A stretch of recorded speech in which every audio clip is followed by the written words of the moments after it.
Hello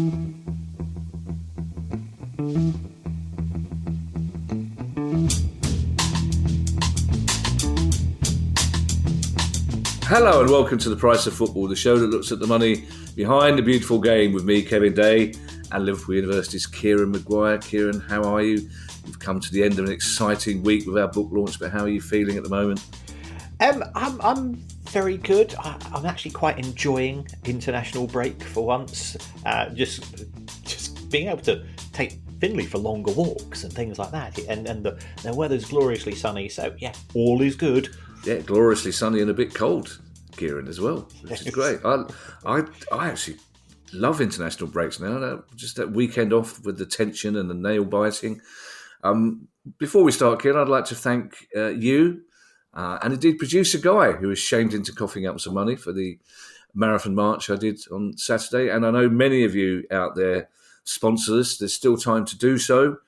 If you wish, Friday we designate Fiver Friday Day, because we know there's people are short of money, Kieran. So if you want to donate even a fiver to Palace for Life, the cause that we were walking for on Saturday, helping the youngsters in South London, that would be really kind of you. You can still do so. You can get the link on my Twitter feed, or you can just go to Just Giving, FYP. You'll be pleased to know, Kieran, that I'm recovering quite well, mainly from the why they lay on a free bar after a 26-mile walk, Kieran, I don't know. But it's very kind of Palace to do so. I had to have a strong chat with Smudge on Saturday night. I had to tell her no matter what tricks she was going to pull at 7 o'clock in the morning, Daddy wouldn't be getting up to feed her. But of course, Daddy did get up to feed her, and that was an agonising trip down the stairs, that one. But since then, Kieran, I've been all right, and I'm very proud of myself. Well, rightly so. 26 miles. Having tried to run it, it's a long distance. So having to walk it must be worse. It takes even longer. Well, we had this discussion, Kieran, with one of the organisers who are all professional marathon runners, and I did try and point out. I said, "Well, I've heard that it's harder to walk a marathon than to run one." And she said, "Oh, right, I see. So about 15 miles in, when you're knackered from walking, you break into a relaxing run, do you?" And I said, "Right, yes, I take your point." But she said it is harder because decent marathon runners are doing it in 2.5 hours. We're taking 9. I mean, in fact, we smashed our record on Saturday. It's the first time we've ever got back to Selhurst in daylight. So we were very pleased. Anyway, news stories, Kieran, and you're in one of these. This just made me laugh so much. This chap called William Storey, Kieran, American chap, who's very keen to buy Reading. He's not very keen on you by the sound of things. Yes, I mean, Reading sadly has been too frequent a feature on the show recently. And then a story broke, I think it was Tuesday or Wednesday night, that William Storey, who he tried to buy Sunderland and that failed, and he tried to buy Coventry City and that failed. And the story, I think it came from John Percy in the Telegraph, the story was that Guy Younger had accepted a £50 million bid from William Storey, and I can understand why he accepted a £50 million bid, because the club's probably not worth £50 million at the it's at the wrong end of League One. So that wrong, and I sort of said, I'm in fact, Reading fans got in contact with me about it, and I said I didn't think there was a great likelihood of this happening, given his history. And then William Storey decided to go onto social media and poo-poo my viewpoint. And he said a few things. I go, which he's perfectly entitled to do. Yeah, I'm a great believer in free and fair communication. So to which my response was, I dug out the accounts from Company's House. It's my go-to. Of course, of course. Other people, when you're younger, if somebody has a go at you, you get your dad to go around and have a word. But I use Company's House is the equivalent of my old man. So I find out from Companies House, because I am familiar with Mr. Storey. He's had 6 companies that have gone into various forms of dissolution and liquidation, many of which have failed to produce even the most basic form of accounts. But his most spectacular one was in respect of a company called Lightning Volt, which was put into liquidation and owed its creditors somewhere in the region of 50 to 60 million pounds. Wow. I'm going, well, I don't think this is a very good track record. So that was a bit of a, that was a bit of a slap in the face for him, and he made a few more comments, and I thought that was the end of it. Then I was called on Thursday up by our very good friends at TalkSport, and they asked me to go through the deal, and I tried to be diplomatic in comments, especially when you're on national radio. But I think they sort of picked up the vibe that I wasn't convinced that he was a realistic or a credible buyer of the club, and left it at that. And I've also appeared on some of the Reading fans podcasts, and again, whilst we mess around on this show a bit, I do try to be sort of quasi-professional, if especially when I'm dealing with something which is so important to so many people, in terms of the love and affection. You can't be flippant with regards to that. And I thought that was the end of it. And then on Friday, fair play to TalkSport in terms of writer of reply, they invited William Storey back onto the show to give his version of events. And first of all, he was saying, "Oh, I can't say whether I've put in a bid or not due to EFL rules." I go, well, that's news to me. Yeah. You're entitled to say you put in a bid. So that seems to be lacking a bit of logic. And then they asked him a series of questions, and I think it's fair to say his answers were prime politician, i.e., he spoke for a long time without actually specifically answering the question elements themselves, which is, and I'm a teacher, so for me, I think it's really important to answer questions appropriately, and that's why we spend a lot of time before the show researching the topic so that we can give as best we can definitive answers. And then Sam Matterface rather cheekily brought up some of my comments the previous day, and I think it's fair to say that this got William into a bit of a. I don't know whether you've seen him. He looks like he looks like Billy Gibbons from ZZ Top, so he's got one of those really long beards. And so he said I was clueless. He said, typical journalist. He's never done it. He's never run a football club. And I'm thinking, well, first of all, I don't object to being called clueless. I think I do object to be called a journalist. I don't want to be in the same category as Rod Liddle, for example. So that was quite neat. And then he sort of started a bit of a pile on, and I'm going, but William, you've not run a football club either. So if he's saying that I shouldn't be commenting because I've never run a football club, surely the same principle applies to him. And he sort of went on, and I think it's fair to say that Sam Matterface had a cheeky smile on his face when he was asking these questions. So it was a great 10, 15, 20 minutes of entertainment. But on a slightly more serious note, we try to get on with everybody. So I'm going to give an open invitation to William to come on to the show, to give him a right of reply, as I think that is appropriate. And I'm not a journalist. I'm just a teacher. So that'll probably make him even more angry, because presumably he's from those that can do and those that can't teach school of thought.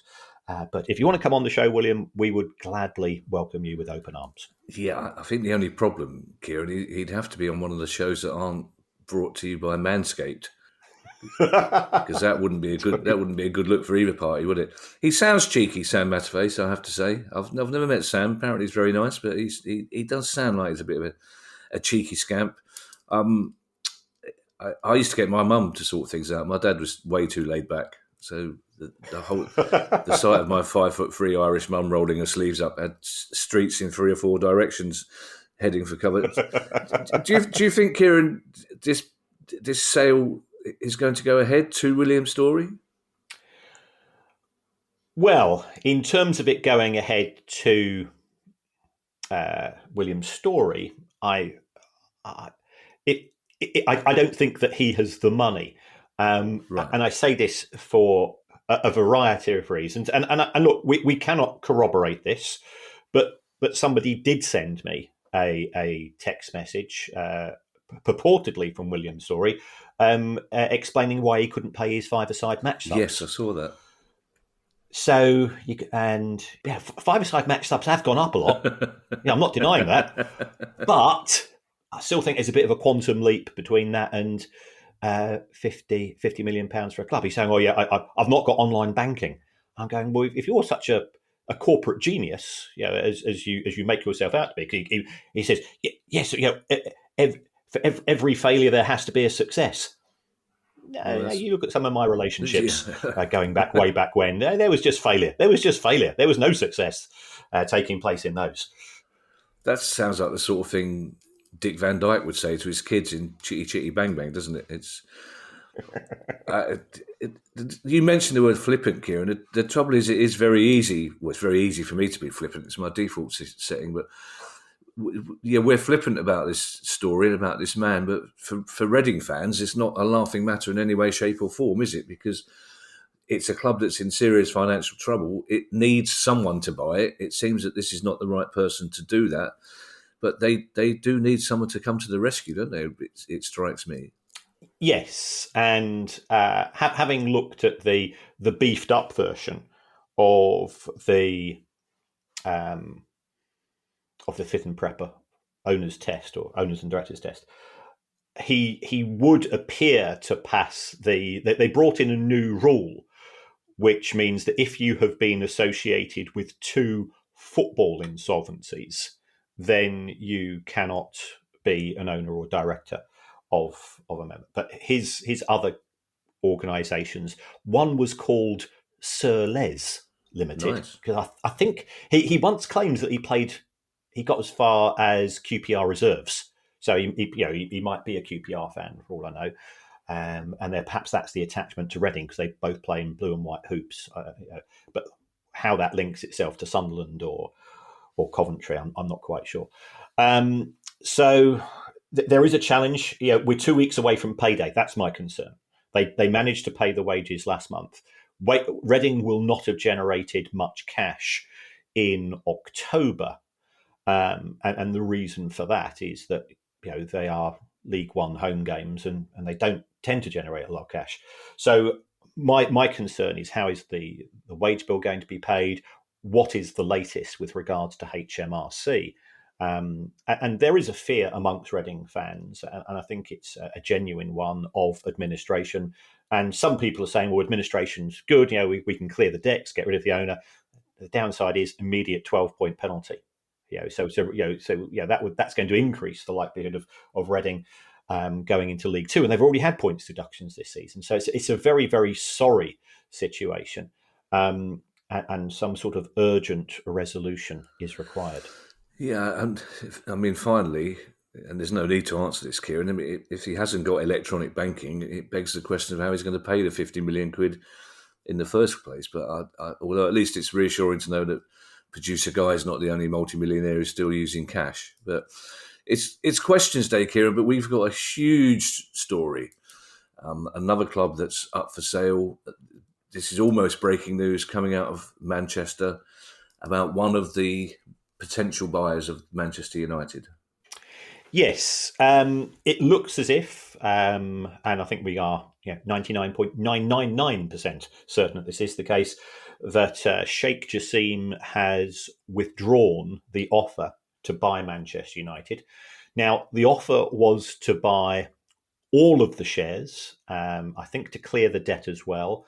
From what I understand is that there was a $1.7 billion sort of reconstruction fund, which would have gone into not only issues on the pitch, but perhaps more importantly, the state of Old Trafford, which is not fit for 21st century football. in the sense that I've got friends who are paying top dollar for their season tickets, and I say, well, we've got a leaking roof, and then they look behind them, and there's a bit of animal farm in this. That they look behind them and they see the people in the hospitality suites where the money is being spent because these people will pay ridiculous prices, and they're very unhappy. I can't give too much away, but I think it's fair to say this morning that I spoke to the secret sheikh. I'm going to need or one of his. Kieran, I'm going to need a bigger piece of paper for all these secret people. We've got a secret sheikh now. That'd be great. Okay.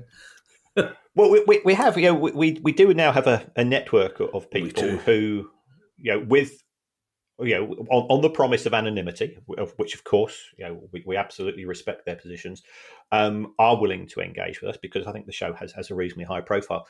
And the secret sheikh said, in effect, that they feel that they've made a series of very fair offers, and the offers have been increased on more than one occasion. But they are extremely disappointed with the response of the Glazers stroke their senior advisors, so presumably the Rain Group, because every time they went in and put forward an offer, it was, we'll go away, give it, and then it was, we think it's really good, but we want a bit more. And when this type of thing, if you're selling a car, if you're selling a house, whatever it's going to be, so the offer was in excess of $6 billion. That's what I can say with a degree of certainty. And our sources said we are just fed up to the gills. And also, and people, I think perhaps the Glazers, perhaps the Rain Group thought, Sheikh Jassim is from the Middle East. We can pull the wool over his eyes and just shout a crazy price because he's from the Middle East. We'll think that they'll pay a price which isn't justified. So Sheikh Jassim said, well, actually, I have been reasonably successful, and part of the reason why I'm reasonably successful is that I don't get my trousers taken down in negotiations, and I think they just feel very let down by the attitude of the selling party. So where does this leave us? Well, it would appear now to be an open goal for Sir Jim Ratcliffe. And again, the noises which are coming out, and this hasn't come from any of our sources. This has come from reading The Athletic and then the other journalists involved, is that it looks as if Sir Jim is going to buy 25% of Manchester United. Now, for me, as an outside observer, and it doesn't matter whether you support Manchester United or don't support Manchester United, or whether you're the dog in the fight. Manchester United is a leading institution in sport, and I think it has been not treated particularly well by the Glazer family. It's just been used as a cash machine. But Sir Jim's offer is the worst of both worlds in the sense that he gets a quarter of the club. Now, is that a quarter of all of the shares? Is that a quarter of the Class B shares, which carry 10 votes each? If so, how will the owners of the Class A shares feel about that? Presumably, this would mean that the Glazers still have control over more than 50% of the votes, which means that they are taken into consideration for key decisions. People say, well, it could be that as part of the deal, Sir Jim gets a seat on the board of directors. And if so, well, that could work out. I think, without wanting to be too jaundiced about this, his ownership of other football clubs has not been a spectacular success. I think there has been an emphasis on better cost control, but that's at odds with a football club which probably needs to spend money. And so Jim Ratcliffe is absolutely brilliant at turning around failing businesses. But football is not like any other industry. So I think the view was it's 25% now, with a view to being able to have a controlling stake by 2026. Well, that's another 3 years down the line. So is that another 3 years of leaking roofs? If he's buying shares purely from the Glazers, that means that none of the money is going to the club, so therefore none of it counts towards FFP purposes and so on. It all seems very rickety, and I think for those Manchester United fans who are becoming increasingly impatient, you can understand their disappointment with what's happened. There are two questions, Kieran, that people seem to have been asking since the news came through about Sheikh Jassim. First of all, as we've discussed in the last couple of weeks, Jim Ratcliffe was putting in a bid, it seemed, for 20-25% of the club. But a lot of people are wondering now that he's the last man standing, does that give him more flexibility in saying to the Glazers, look, if you want a serious price for this club, I will buy it all, but I'm not paying as much as you originally wanted me to because no one else is out there to buy it. And secondly, does it indicate, as Sheikh Jassim seems to have hinted, or some of his people seems to have hinted, that the Glazers simply aren't serious about selling the club, full stop? Yeah, I think if we look at these in turn, again, I always use the house analogy when we're looking at football clubs. If you've only got one person bidding for your house, and I've got friends who are in the process of selling houses, and then it's been a pain in the backside, and as somebody that's spent the last 6 months trying to buy an apartment myself, it being on the other side of things, it could be a pain as well. The buyer can say, they can threaten to drop out unless you drop the asking price. So that could mean that Sir Jim could end up buying Manchester United at a lower price than would have been paid by Sheikh Jassim. So that's one issue. Are the Glazers serious about selling the club? I think some of them are, and there's a common misconception that the Glazers have a hive mind, that they think as one. Okay. But I think it's far more like Dallas and JR and Bobby Ewing. They were squabbling siblings. Brothers and sisters don't get on. You've only got to look at Noel and Liam. You've only got to look at Succession. And some of the stories you hear about the Murdoch children, that they seem to have slightly different flavours themselves. So I don't think there is continuity and amongst the Glazer siblings. Some of them probably are keener to cash in than others. Certainly Joel and Avram are very enthusiastic about Manchester United. They think it's completely undervalued because they don't see it as a football club. Yeah. And that would be my concern, is that Manchester United is a cash cow without having to be successful on the pitch, because it's got that status as one of the grandees of world football. So why not just run it on a mediocre basis, aim to get fourth, or fifth. From next season, top five are going to go into the Champions League. Aim to be in the top five and settle for that. And the coach, sacking the coach is an irrelevance. The Glazers certainly aren't interested in the game. Coming in or going out? He's going out. He's one. He heard the Baroness put on the coffee machine, and because of his Pavlovian reaction, he gets his wonky chomp when she makes her morning coffee.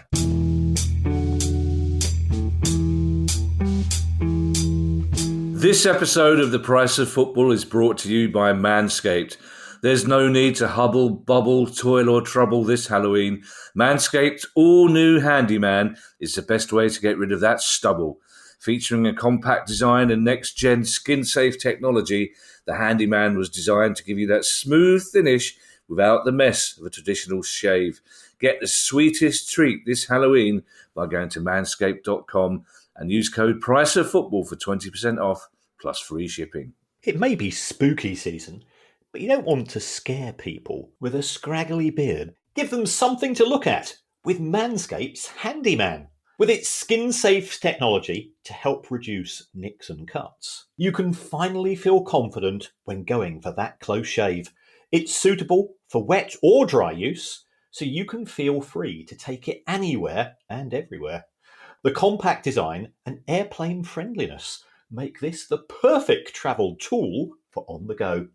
And being able to shave up to 3 days' growth without the mess of a wet shave is priceless. So for all treat, no trick this Halloween, get 20% off and free shipping with the code PRICEOFFOOTBALL at manscaped.com. That's 20% off with free shipping at manscaped.com and use the code PRICEOFFOOTBALL.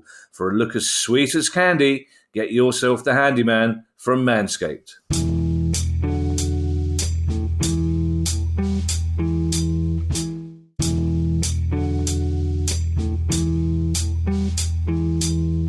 Well, let's move on to questions, Kieran. We've got a few questions today.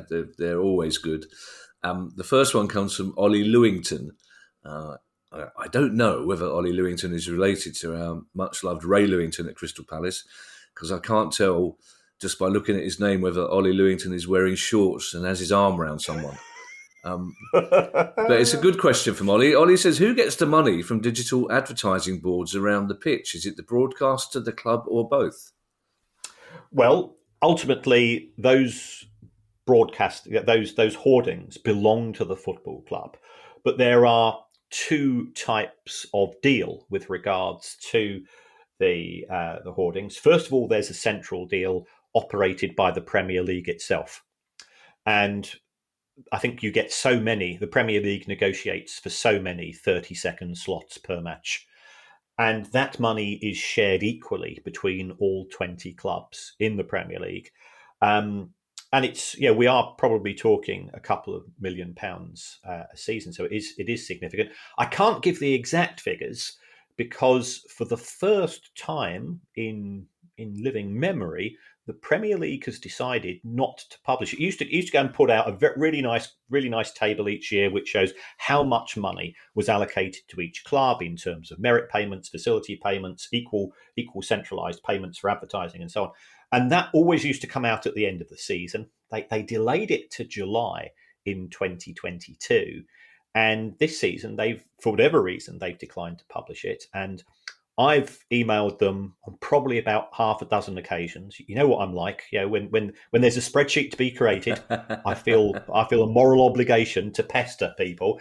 And the PR people at the Premier League come back and say, we've not got around to it yet. And I go, well, you gave the money 6 months ago, so if you want, just send me over the numbers. I'll do the spreadsheet for you. I'm a nice guy. But that money is shared equally between the clubs, and then you will have the clubs will have their own commercial partners. So ultimately, all of the money goes to the club rather than the broadcaster. The broadcaster makes their money from the adverts pre and post matches, and of course from subscription income as well. They don't get any money which is directly negotiated by individual clubs with perimeter sponsors. It'd be an interesting one to keep an eye on, that, Kieran, that non-publication of that information, especially as the Premier League are very keen on everyone else publicising their details. And if you say every club gets exactly the same amount, you can't even argue that they're releasing economically sensitive information, can you? That's right. I'm not quite sure of the benefits of secrecy, given that the Premier League have gone all in with there is no need for an independent regulator, and at the same time they say, but we don't believe in transparency in terms of distribution, and it's the information will drip out in parts once individual clubs start to publish their accounts. So I just think I don't know whether they're just doing it out of stubbornness. I know I'm not very popular with quite a few people in the world of football. Just we'll do this just to piss off Maguire because we know he loves a spreadsheet on this, and we'll just I don't think it's being done out of spite, but I can't see the benefit. Yeah, see, I might have to drop a line to the Premier League and say, for the love of God, just let him have his spreadsheet, because I know from experience that you get exactly the same look on your face when deprived of a spreadsheet that Finley does when his wonky chomp is late. The big sad eyes, the little droopy... We can't be having that, Kieran. So Premier League, if you're listening, give Kieran the information. He'll do the spreadsheet for you. This next one, Kieran, is an interesting question, and it involves one of your clubs, your club. It comes from Jan Peters, who says, last season, Dutch midfielder and former Brighton player Davy Pröpper dissolved his contract with PSV Eindhoven because he said he lacked motivation to play the game and felt uncomfortable within current football culture. Although PSV made an investment by buying him from Brighton in 2021, they appreciated his honesty and let him go to enjoy his after-football life. However, he then made a comeback in the Dutch Eredivisie for another club, his boyhood team Vitesse. Could this be a way for players to go on a free to another club? This has come up before, Kieran, in terms of insurance. You choose to end your career and then you choose to revitalise it somewhere else. Yes, I I've got him down as Jan Petters. Oh, I think it's more Dutch. well, do you know what, Kieran? I was going to say before I even pronounced the name that I love Holland and the Netherlands, but sometimes they get a bit. You can never tell. So with the whole Jan thing, so I thought if I went full South London, just went Jan Peters, at least he would go, well, culturally, he's done the right thing. But you're probably right. It probably is Jan Petters. Although it could turn out that Jan Petters is sitting in Croydon going, I've never been to Holland. Well, it's just Jan Peters. Or the Netherlands, I don't know. Anyway, it's an interesting question though, Kieran, isn't it? It is. There's a fantastic book called Brilliant Orange, which is read it. The history of Dutch Fantastic football. book. I think it's fair to say Davy Pröpper is not Holland's first moody Dutchman. To put it mildly, and this is part of the reason why Amsterdam and Berlin are my two favourite European cities for a variety of reasons, and I absolutely adore Amsterdam. But Davy Pröpper, when he played for Brighton for the 4 seasons, I don't think he cracked a smile once. Yeah. He's a serious dude. And he's a very, very gifted footballer as well. And you got the impression that he took his profession very seriously. So I think it was very sad in many ways when he decided. He would have been about 28, 29 at the time that he'd fallen out of love with football. And I know that we've had a former guest on the show, Mark Lynch, who again was a professional footballer, started off at Manchester United, and he took early retirement because again he'd fallen out of love with the game. He says your perception of the game from a fan's point of view is different to those of us, and I can understand Davy Pröpper making this decision. He felt perhaps he wasn't making the contribution that he felt he should have been able to do so, but there are things in football, I think, on the inside which we're not familiar with. Which can make it uncomfortable. And we've also seen, the likes of Dele Alli and Richarlison recently talk about their challenges.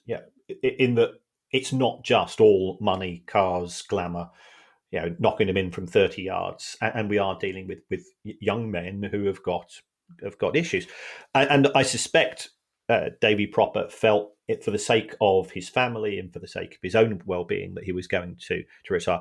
So PSV, in theory, would still be holding his registration. And if they wanted to be awkward, they could have effectively made it such that they would continue to hold his registration, and that would have prevented him from joining another club. I think you've got to give the club some credit. And you've also got to give Vitesse some credit for encouraging Davy to come back and to return his love of football. And I all I can say, I wish him all the best. And I do that whether he was a Brighton player or a Palace player or a Manchester United player or whatever.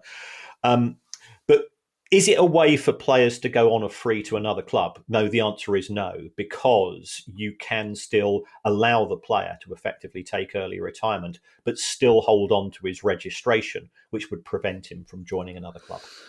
Good. Our next question comes from Harry Wood, and I don't think there's any dispute about how we pronounce Harry Wood, unless it turns out that Harry Wood himself is in Amsterdam going, it's Harry Wood. Harry says, what right to work status do footballers from overseas require to sign for a club within the English football pyramid? And of course, this has changed somewhat since Brexit, hasn't it, Kieran, I presume? It has. We have, in fact, the new rules came in on the 23rd of June this year. Pre-Brexit, any person who was an EU citizen could come to a club in English football, in Scottish football, and so on, and ply their trade because of freedom of movement of labour. Since then, it has been replaced with what we refer to as a governing body endorsement, and this is a points-based system, and there was a change in June to try to encourage clubs, clubs were trying to put pressure on the government to allow them to recruit more players. But effectively, it's a points-based system which is linked to the country in which you are based, and that's split into 6 different bands, and it's tiered. So if you're coming from the Bundesliga, if you're coming from Serie A, and so on, you're going to get more points than if you're coming from, no disrespect to the San Marino National League. Secondly, it's the number of minutes that you have had as a player on the pitch, and secondly, there's international caps as well in the last 2 years. So it is very much you add it all up. If you pass the threshold, this would allow you to satisfy the rules, and then the Foreign Office will effectively say, tick, we'll allow this player to come to the club. The rules are slightly different for managers and coaches, but if the club can put forward a persuasive case, and we have seen many international managers come to the UK, and football has benefited from that. And clearly, as a Brighton fan, I'd say that anyway, given where we are with Roberto De Zerbi as our coach at present. Our next question, Kieran, comes from David Zhao. David says, what could the Premier League do to prevent Big Six clubs from raiding smaller teams who develop their own talent?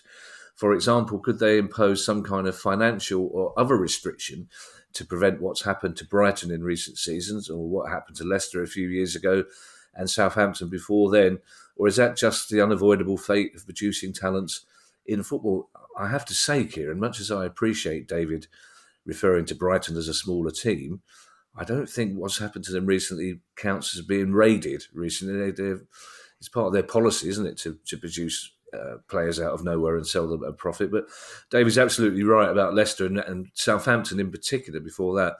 And this is something we've talked about in our new book, Kieran, and it's an issue, really, the snaffling of talent from smaller clubs, for want of a better word, is a problem, isn't it?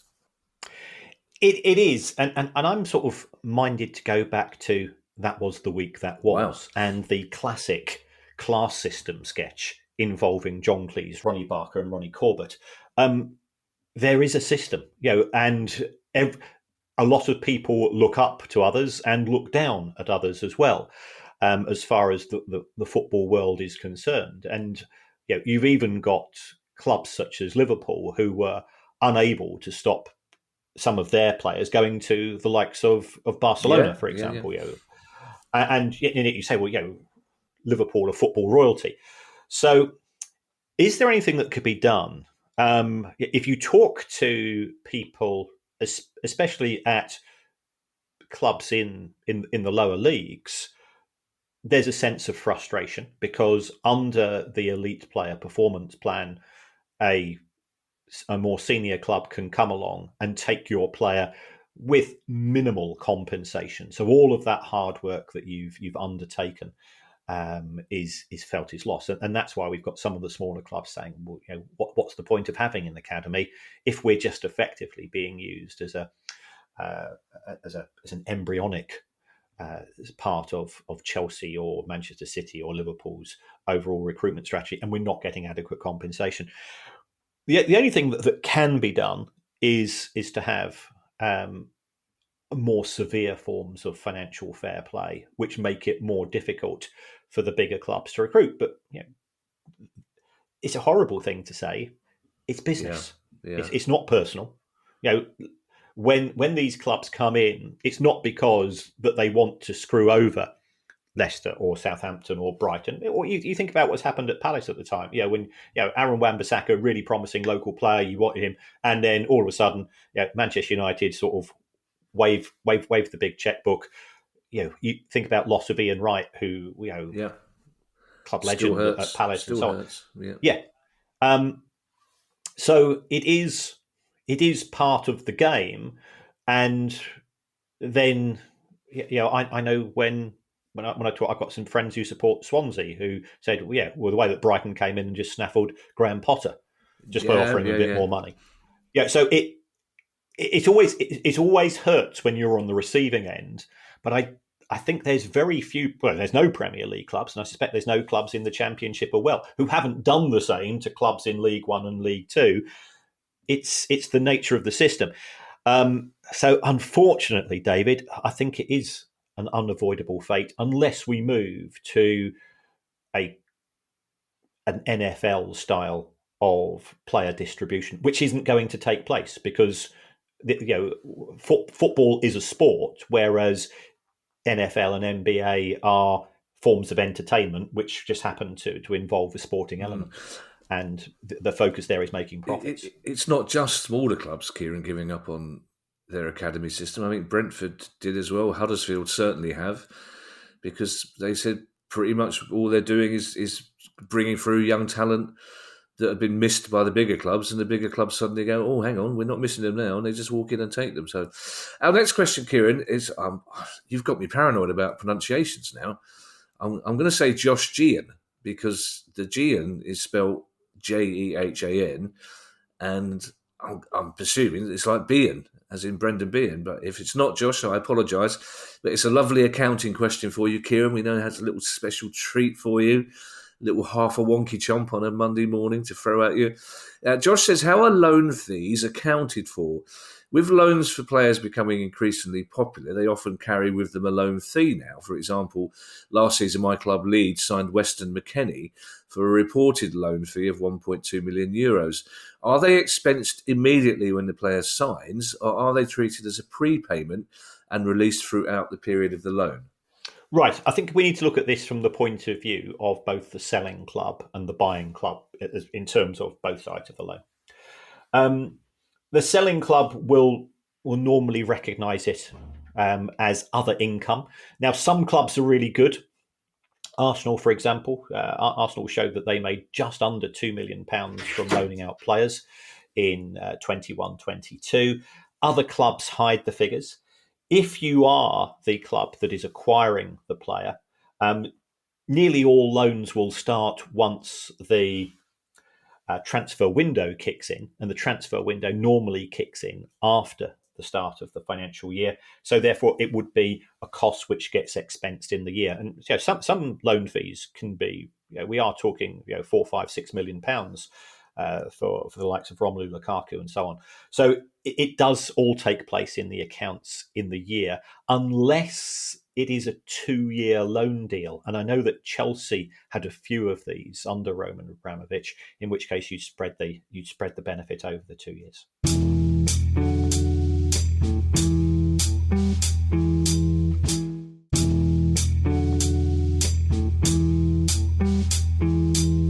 Our next question, Kieran, comes from Alexander Walton, and it's one of those rare occasions when I have to check with you before we start that it's a proper question, because it seemed to me that Alexander Walton was asking the same thing twice here, but obviously you being the expert pointed out that it was a perfectly valid question. So I'm looking forward to the perfectly valid answer. And Alexander says, if an English club buys a player from another English club for £70 million on a 7-year contract, they spread the cost over 7 years through amortisation, which equates to £10 million a year. Does the buying club spread their payments over 7 years as well? Right. I think what we have here is a little bit of confusion, which I fully understand. It's the difference between amortisation and cash.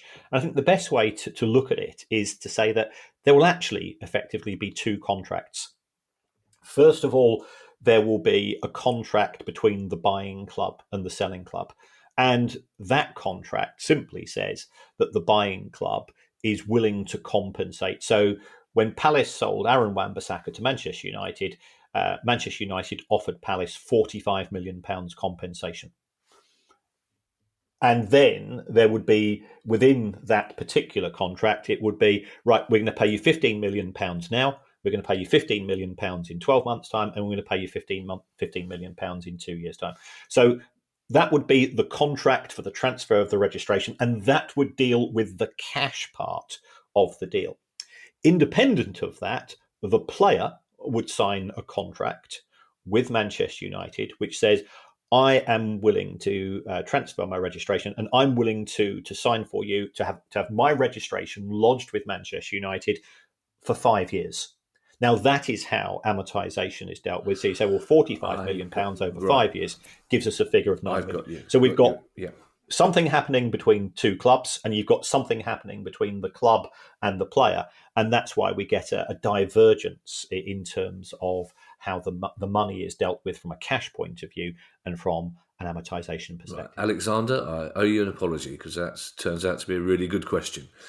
As is this one from John Swift. It's another amortisation question. It never ceases to amaze me, Kieran, how we talk about amortisation virtually every week and we still don't get to the bottom of it.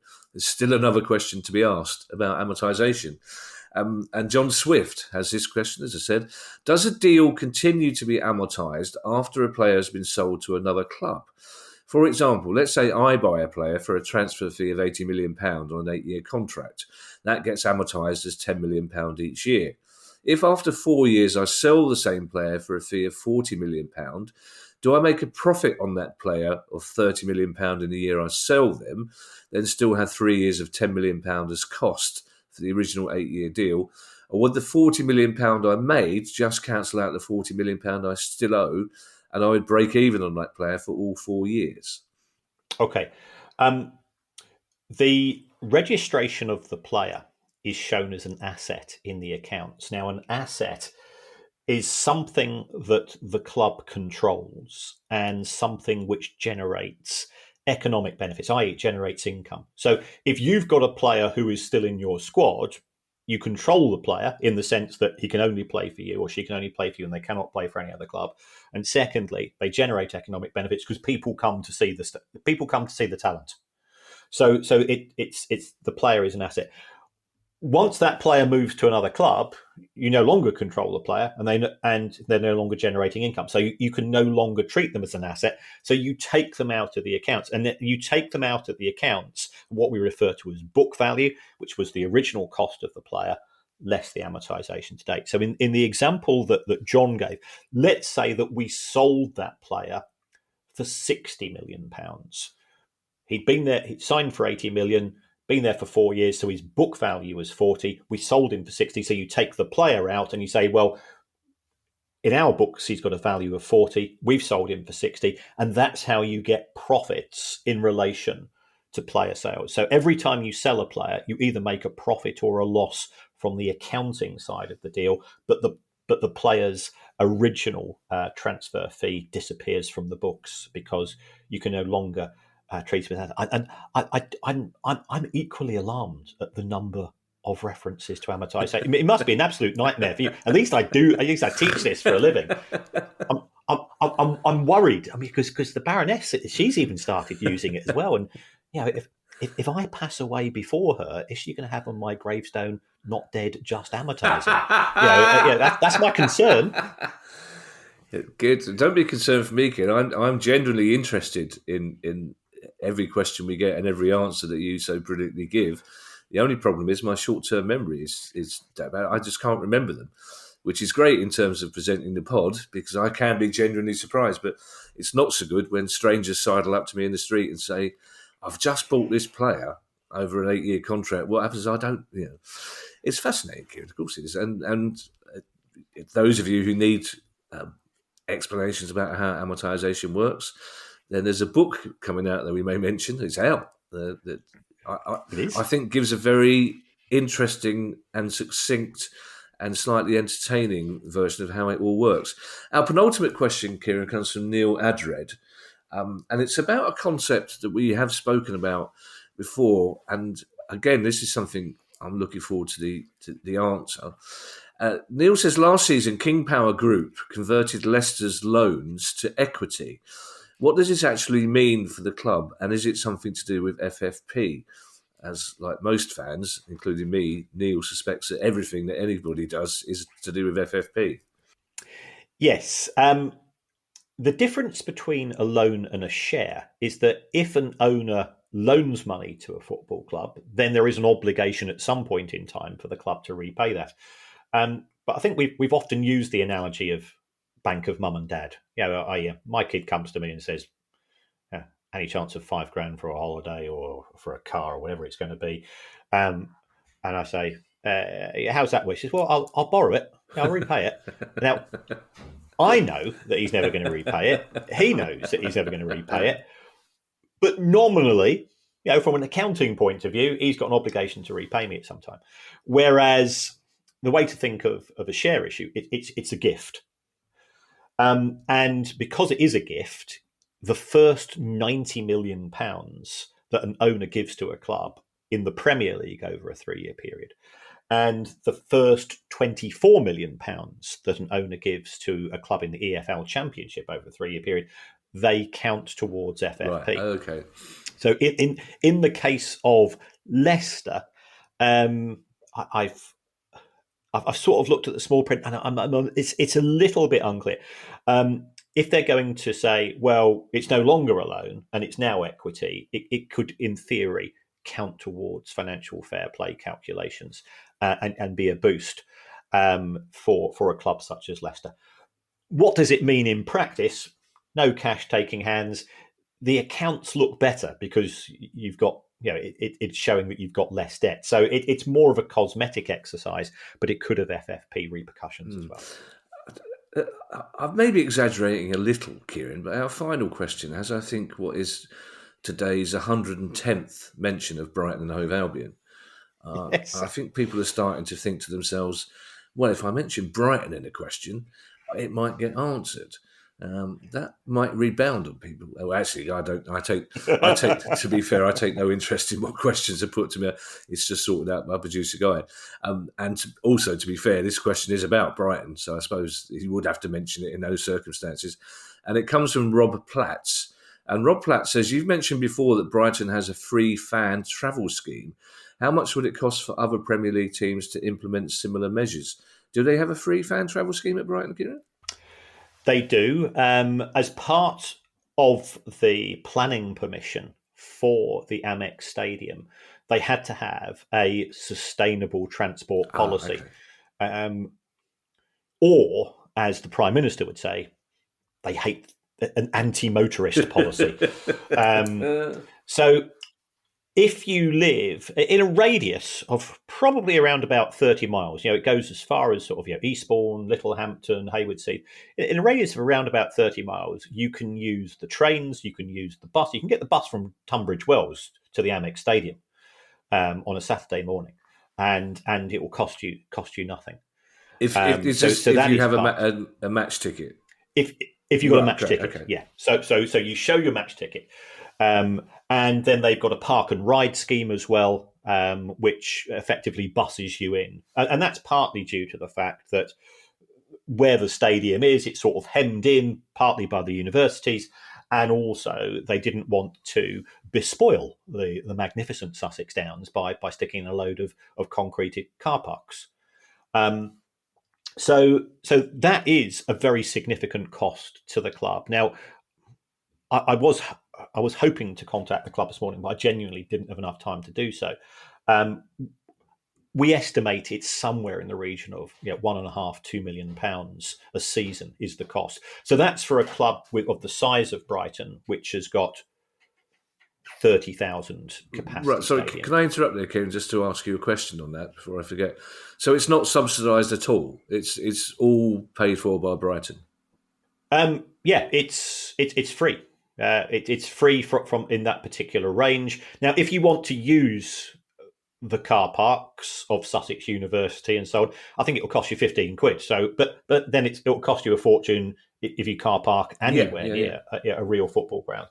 It's free transport, and for any away fans, it applies to them as well. So I would always say to somebody, if you are getting a ticket, get your ticket as far as Haywardsheath, because the rest of the rest of transport is free. Or if you are coming into Brighton, you're coming into the boozers in town, your transport by either bus or by rail is free. Again, you show your match ticket, and I think it's born out of necessity. It was part of the deal between the club and the people granting planning permission.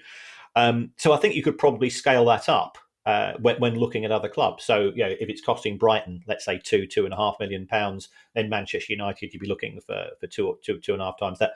I know as somebody that goes to away matches, it will cost you. I think that there's dedicated buses at Old Trafford, and it's £3 each way. So you work out sort of an average cost per fan number of matches. The club has a contract with the rail companies. The club has contract with bus companies. The club has contract with they actually physically hire buses on match days for the park and ride and so on. So it is a very costly exercise. Well, do you know what, Kieran? That's really interesting because one of the things, there are many things that we admire about German football. And one of the things I've always loved is if you go to a game in Germany, the match ticket includes the price of public transport. So going to, when you're in Berlin, for example, the ticket includes the price of travel from the centre of Berlin and out to the ground. But it never occurred to me that it was the club that was paying for that. I always imagined that in Germany it was a sort of a more enlightened local authority type thing. So it's the club that's coughing up for this. Yes, yeah, and I know the club had, it's put out sort of a working document because the costs have increased faster than they'd anticipated. And also, some people do feel a bit miffed. What happens if you do walk? What happens? Yeah. There are, just like you'll have at Palace, you'll have certain centres of Palace fans who will actually hire a coach, but pay for that themselves and say, well, hold on, aren't we? We're not getting any benefit here because the club's not subsidising our private coaches and so on. So it's a one-size-fits-all policy, which is what we have. The benefit of that is it's simple and it's understandable. The downside is that you get some people who are bigger winners than losers, of which I'm a big winner. I've got a bus stop which is 100 yards from where I live, and that bus just happens to go to Falmer. So it's great. It's great for us, but it doesn't work for everybody. But if it works for more people than it doesn't, I'm a great believer in Benthamite principles. The greater good of the greater people. Yeah, do you know what, Kieran? Somehow I never saw you as a bus person. It's the Baroness. Oh, I'm Baronet. Prime bus wanker. I am. Oh yeah. Is that of his character, Prime Bus Wanker? It's from the Inbetweeners. Oh, is it? Oh, I never saw the Inbetweeners for reasons I won't go into. But no, it's not. That sounded more sinister than it actually is. The Baroness on a bus, I can't. Hopefully she sits at the front. Is she clutching her little regal handbag? She does. Thank you to everyone who's donated to the pod via our Patreon page. If you'd like to make a small monthly contribution to the pod as well and get access to our chat community and our regular quizzes, then you can do so by going to patreon.com/priceoffootball. And our next live Discord session will take place on Monday, the 23rd at 7 p.m. Who knows? William Storey might even become a Patreon, so we can rock up on that. So if you'd like to chat to me, Kieran, producer Guy, and our other ultras, sign up now at Patreon. We would love to see you there.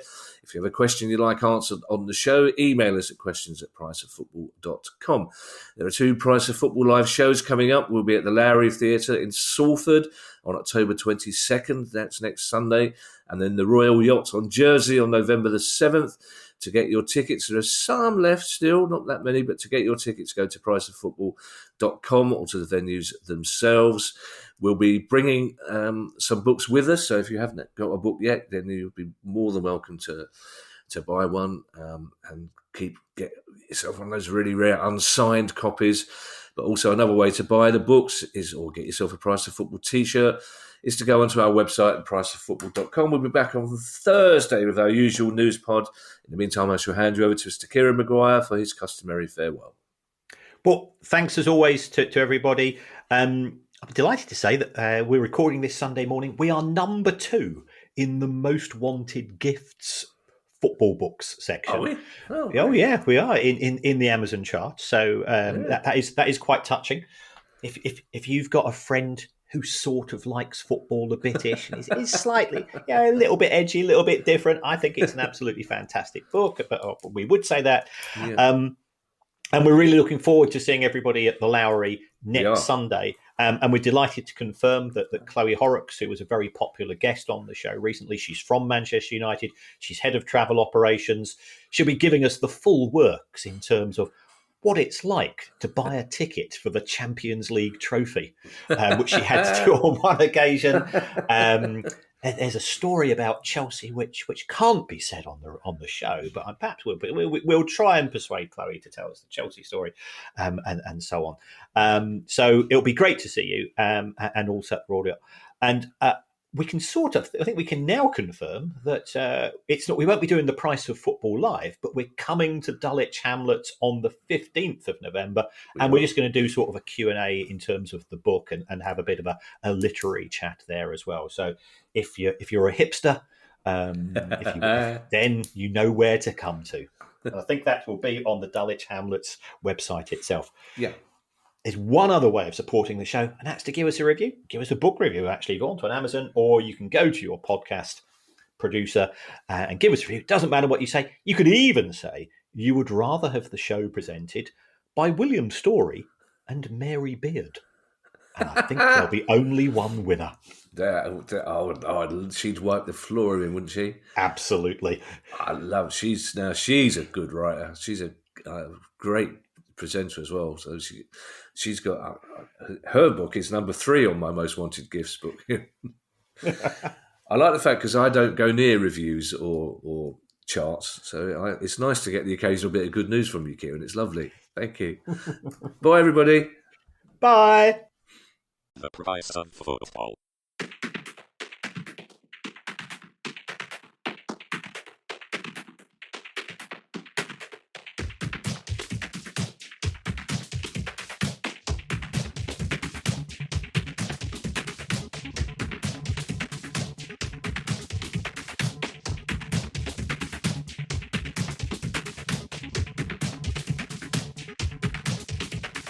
The Price of Football.